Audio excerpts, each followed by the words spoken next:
So mathematics is the easiest subject in your curriculum.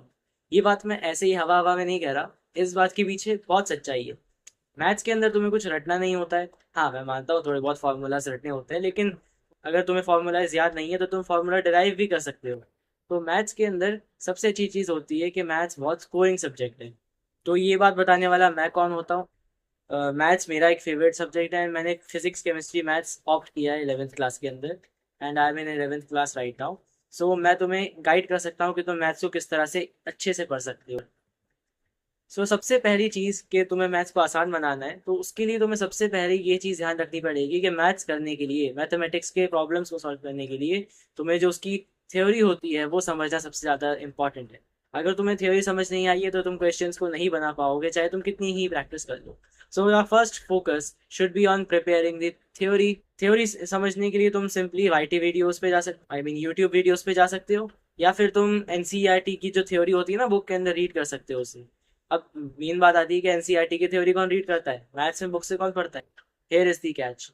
तुम अगर maths की theory NCERT से पढ़ोगे ना, तो तुम्हारे एनसीईआरटी का हर एक क्वेश्चन बन जाएगा और तुम्हारी थ्योरी और की अंडरस्टैंडिंग ज़्यादा बेटर हो जाएगी, क्योंकि तुम सेल्फ लर्न कर रहे हो इसीलिए।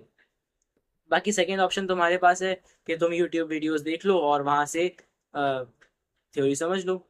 अब यहाँ पर सबसे इंपॉर्टेंट चीज़ आती है कि बच्चे यहाँ पर गलती करते हैं कि वन शॉट वीडियोस देखने लग जाते हैं। One shot videos are the killers. One shot videos तुम्हें मैथ्स के लिए तो बिल्कुल भी नहीं देखने। मैथ्स अगर तुम्हें अच्छी करनी है तो या तो तुम कोचिंग जाओ, कोचिंग में ज़्यादा अच्छे से पढ़ो, या फिर तुम्हारे पास एक ऑप्शन रहता है कि सीरीज वाइज जो मैथमेटिक्स की जो वीडियोस अपलोड हुई होती हैं यूट्यूब पे, तुम वो जाके देख सकते हो।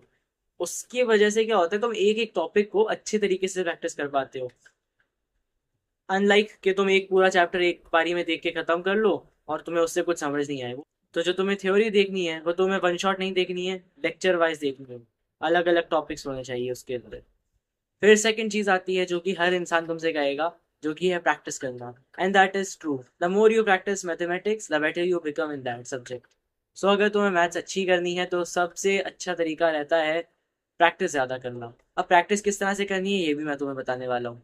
देखो, अगर तुम्हें मैथ्स सब्जेक्ट को ऑप्ट करना है 11th में या फिर अपने फ्यूचर करियर के लिए, तुम अगर इंजीनियरिंग साइड या एनडीए साइड जाना चाहते हो, तो तुम्हारे लिए ज़रूरी है कि तुम मैथ्स को लेवल वाइज करो। क्योंकि आई एम टेलिंग यू कि आईआईटी के अंदर जो क्वेश्चंस आते हैं ना, जो कि जेई मेंस के क्वेश्चंस होते हैं और जेई एडवांस के क्वेश्चंस होते हैं, उनके अंदर तुम्हें इंटरमिक्सिंग के साथ मिलता है। आई मीन टू से कि तुम्हें एक इंटरमिक्सिंग ऑफ टॉपिक्स के साथ तुम्हें क्वेश्चंस मिलेंगे और तुम्हें वो सॉल्व करने होंगे। तो उस चीज के लिए तुम्हें सबसे पहले स्टार्ट करना होगा लेवल वाइज। तुमने एक टॉपिक पढ़ा, अब तुम उस टॉपिक से रिलेटेड जितने भी क्वेश्चंस बन सकते हैं उनको तुम प्रैक्टिस करो, आइदर एनसीईआरटी से या तुम कोई सप्लीमेंट्री बुक यूज करते हो उससे भी कर सकते हो।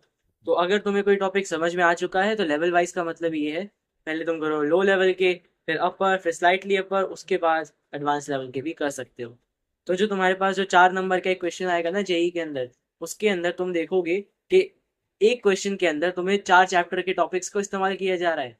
तुम्हें वहां पर क्वाड्रेटिक इक्वेशन भी सॉल्व करनी पड़ेगी, ट्रिग्नोमेट्री भी सॉल्व करनी पड़ेगी, एंड पॉलिनोमियल्स भी, और बहुत सी चीजें तुम्हें वहां पर सॉल्व करके फिर तुम्हें आंसर लाना पड़ेगा। ये तुम्हारे लिए इसलिए इंपॉर्टेंट रहेगा क्योंकि तुम्हारा दिमाग खुलेगा, तुम्हें समझ में आएगा कि यहाँ पर हम ये वाला कॉन्सेप्ट लगाएंगे, यहाँ पर इस चैप्टर से कॉन्सेप्ट लगेगा। So this was the simple step कि तुम अपनी मैथमेटिक्स को किस तरह से इम्प्रूव कर सकते हो। और इस चैनल के ऊपर मैं और भी वीडियोस बनाने वाला हूँ इस तरह की, तो स्टे ट्यून्ड। और अगर तुम्हें अगर ये वीडियो पसंद आई हो तो लाइक कर देना, सब्सक्राइब भी कर सकते हो। वैसे मुझे इतनी कोई दिक्कत की बात नहीं है अगर नहीं भी करोगे। Okay, bye.